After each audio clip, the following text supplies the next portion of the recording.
Have you had experiences where the primary focus of any particular visit with your healthcare provider or the healthcare provider of your baby is their weight? This can really cause unnecessary worry and anxiety for the whole family. And there are lots of ways to measure the health and growth of a person, and this includes babies. So today, let's talk about what I look for as an IBCLC and internationally board certified lactation consultant in an individual visit, and ideally in a series of visits as I get to know your family and your baby, and why one individual weighted feed doesn't give me everything I need to know about your baby's health. So let's get into it. When I began breastfeeding, I was blindsided by how difficult it was. Having known only a handful of people who had ever done it and only seeing it up close a couple of times, I had a huge learning curve. Since then, I've become a doula, a childbirth educator, and an internationally board-certified lactation consultant. I'm your host, Lo Nigrosh, and I welcome you to the Milk Making Minutes, where we explore the systemic, medical, and cultural barriers that make feeding our babies so difficult, so that you know your baby feeding struggles were not your fault, and your triumphs really are the miracles you feel they are. Over the past series of weeks, I have had a couple of situations with clients where I did a weighted feed and the transfer was less than what I expected to see based on what I saw during the breastfeeding. So by that, I mean, client latches the baby. Client reports that the breastfeeding session feels really good because I try to make it a habit to never tell somebody that the latch looks good, but rather talk to them about what I'm noticing about the latch, about a wide open mouth, about lips phalanged, about hearing gulps, and then say, how does this feel to you? And so for the most part, all of that is good. Baby feeds for a good amount of time. They look relaxed at the breast. They have a good tummy to tummy positioning. Their feet are settled. I'm hearing a good suck, breathe, swallow pattern, which is really important. We can see milk after the feed. And afterwards, baby looks satiated. And then we go to do the post-feed weight. And I'm surprised by how little baby has taken in after the feeding. But I don't show my surprise because I'm there as a professional. I'm there as a supporter. And I am there to help guide this family on what they should be doing to support their baby's growth and development when it comes to breastfeeding. When I go to set up a weighted feed, I always give a reminder to my clients that this is one data point. It is one point in time, and that just because I am getting the amount of milk transferred at the breast right now at this particular feed, it does not mean that is what your baby is taking in at every feeding in a 24-hour period, or it is what your baby took in at every feeding yesterday, and it is what your baby is going to be taking in at every feeding tomorrow. It just means it is what your baby took in at this feed today, at this individual time. And I'm going to mark it in the chart, and we know what your baby took now. Because breastfeeding is dynamic as opposed to bottle feeding, particularly formula feeding, which is static. It doesn't change. We know how much is in there. We feed that amount, and we can be very sure of the amount that the baby takes in. Now, we can't account for what baby might spit up afterwards, of course, but we can know for sure what baby takes in. But breastfeeding changes, and it changes based on stomach size, and it changes based on storage capacity of the parent. And we're going to be talking about that today. And so I had a particular situation with some clients this week where this happened. It was a lower than expected milk transfer. I actually only did the weighted feed on one side because baby got super cozy after the second side. And I just didn't want to torture either the baby or the parents after the feeding. And I knew I'd be back.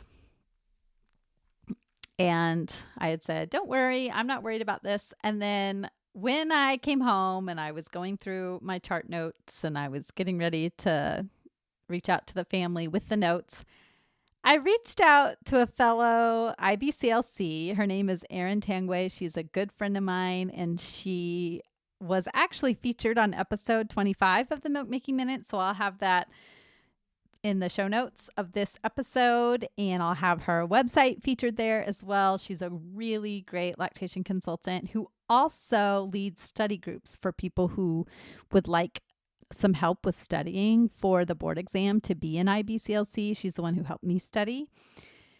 And I just wanted to touch base with her about weighted feeds and what she does in particular cases. And I gave her more details than I am going to give on a public podcast about this case.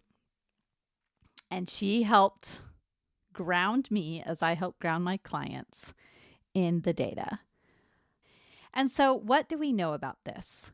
We know that most of our feeding recommendations in the United States that we hear, or most of our expectations culturally, are based on bottle feeding norms. But bottle feeding norms are very different than what we know is biologically normal for breastfeeding babies.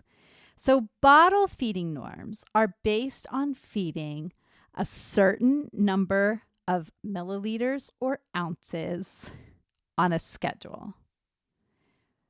And that number of ounces increases and increases month after month to increase the number of calories that the baby needs.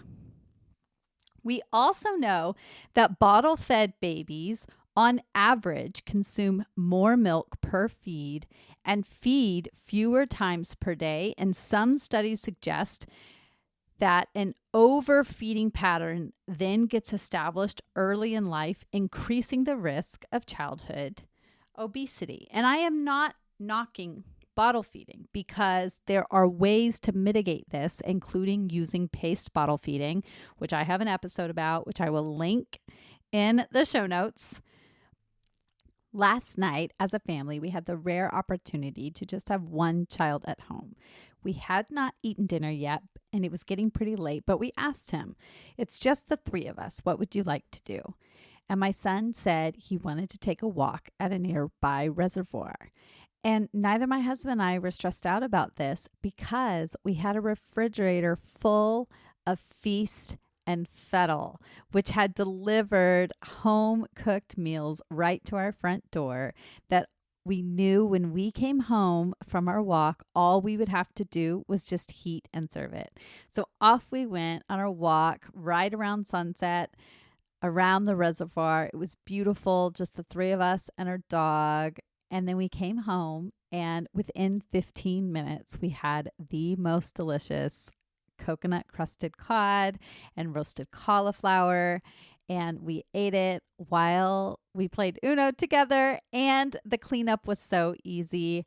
And it made our evening so amazing after a full day of work and allowed us to connect with our child.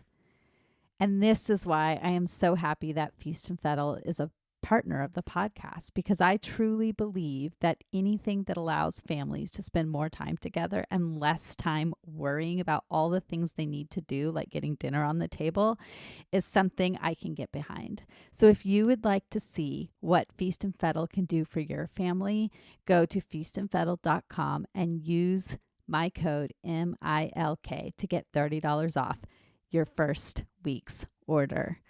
and let somebody else do the cooking for you and just go take that walk.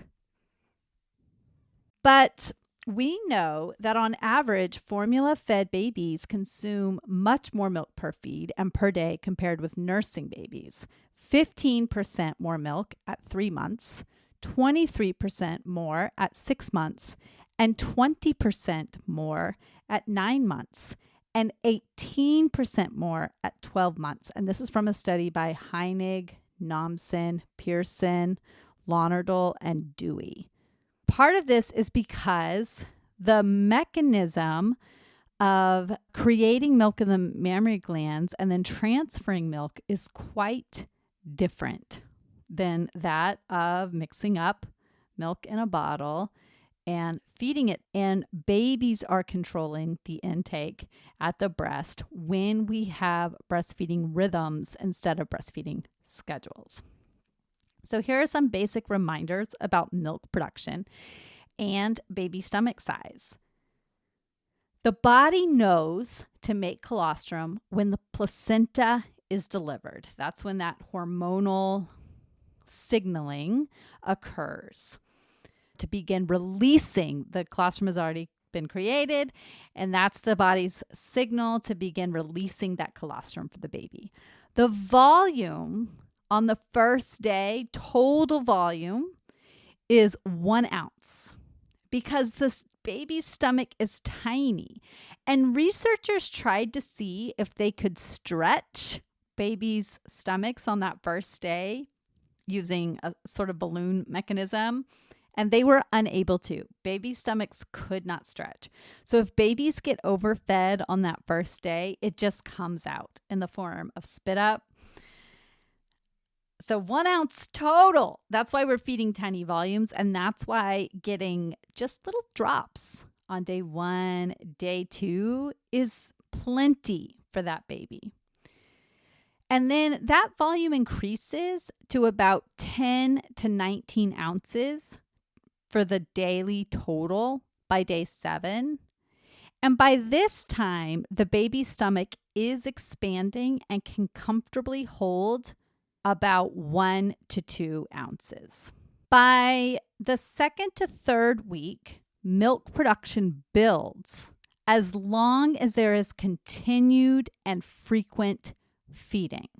So if there is not continued and frequent milk removal, then this might not occur and we will see a downregulation in milk supply.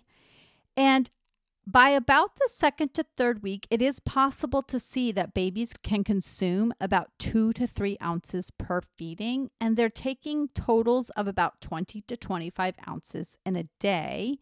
And then by about the 4th to 5th week, babies take about 3 to 4 ounces in a feeding, which is a total of 25 to 35 ounces. And this is about as much breast milk as a nursing baby will ever need. It never gets more than that. Now, these are based on averages. And as I am constantly saying on this podcast, and as I am constantly reminding my clients, your baby and the babies of your clients, if you are a practitioner, your baby is not an average. Because this is based on the size of your baby's stomach and their particular appetite. So some babies who are teeny tiny might take lower volumes than this. And some babies who have larger stomachs might take larger volumes than this. It's also the amount that a baby might take in any particular feeding is based on their stomach size, their ability to transfer milk, but it's also based on the storage capacity of the mammary gland of the feeding parent. Storage capacity refers to the maximum volume of milk available to the baby when the mammary gland is at its fullest time of the day. And it's actually not related to the size of the breast. Some people have large breasts, but they have a smaller storage capacity. And some people have small breasts, but they have a larger storage capacity. Because breast size is really related to how much fatty tissue is in the breast, whereas storage capacity is related to the number and size of the milk ducts that are in the mammary tissue. And so these are two totally different concepts. And so you cannot look at your breast size and determine how much your storage capacity will be. But what you can do is follow your baby's hunger signals. Because if your baby is wanting to feed very frequently, it might be that your storage capacity is a little bit smaller. And so they are only able to take in a couple of ounces at a time because that's what your breasts are offering. If your baby tends to space out their feedings by the time they're 5-6 weeks old, it might be that you have a larger storage capacity and your baby has a bigger stomach and is able to handle that much milk. And so then they are able to take in larger quantities of milk. Now, we also know that milk transfer can vary throughout a day. Within one day and from one feed to another feed, milk transfer can vary dramatically. So we know that morning milk is more abundant, and we know that evening milk is less abundant, which is why babies tend to want to nurse more frequently. Prolactin is more readily available in the late night so that by the time the parent wakes up, their milk is more abundant in the morning, which means that by the evening there are lower prolactin levels, which means there is less milk, and the baby often wants to nurse more frequently because they're getting smaller quantities of milk at each feeding. We also know that milk fat content is usually higher in the evening, which is supposed to help satiate the baby for longer periods of time, but it doesn't always seem to work out that way. So the other thing to remember about storage capacity, and I have a whole episode explaining this, it's my sleep episode, and I will link it, is that humans are carry mammals. And our mammary glands are not designed with large storage capacities in general compared to other mammals. So mammals that leave their babies for long periods of time and go off and find food and then come back, they have much larger storage capacities and their babies take in larger quantities of milk. But because we have lower storage capacities in general, frequent feeds are expected. And so if we don't deliver on those frequent feeds, then our milk supply will decrease over time. So there's a little bit about expectations and why I don't just rely on a one individual weighted feed. And instead I look at the bigger picture and I say, does baby have plenty of peas and poops? Do they look settled when they are at the breast? Can I see them suck, suck, suck and hear them swallow? Do I see milk in the mouth when they are done nursing? And do I see milk accumulate at the nipple or under the nipple shield if they are using a nipple shield? There are all sorts of ways to know that baby is healthy and satisfied without relying solely on one individual weighted feed. If you are looking for a lactation consultant who can help ease your mind about your nursing difficulties and questions, I would love to be the person that does that for you. Reach out to me. My website is www.quabbinbirthservices.com. Let's work together to help you feel more confident in feeding your baby in whatever ways that you would like.